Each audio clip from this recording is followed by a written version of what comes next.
Hi, I'm Dr. Joe Nemeth. I'm a periodontist in Southfield, Michigan. Now, this is Gum Disease Awareness Month, so I want to talk a little bit more about gum disease.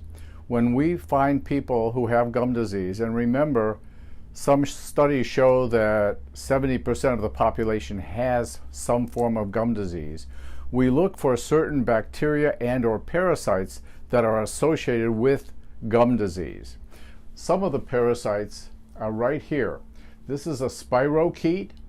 This is an amoeba. There's some spinning rods and gliding rods. Lots of organisms, lots of bacteria and parasites.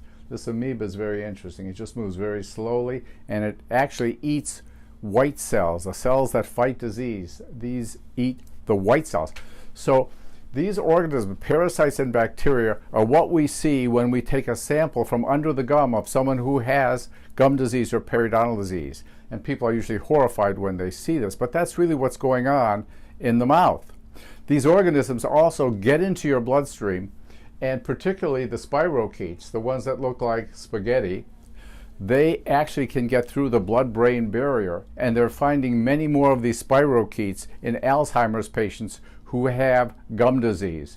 So we want to treat gum disease, save the teeth, and save the life, and minimize other diseases.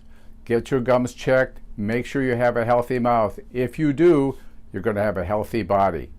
Take care. Have a good day. Restore your smile and your health with the help of Dr. Nemeth and his associates. Visit drnemeth.com to schedule your appointment today.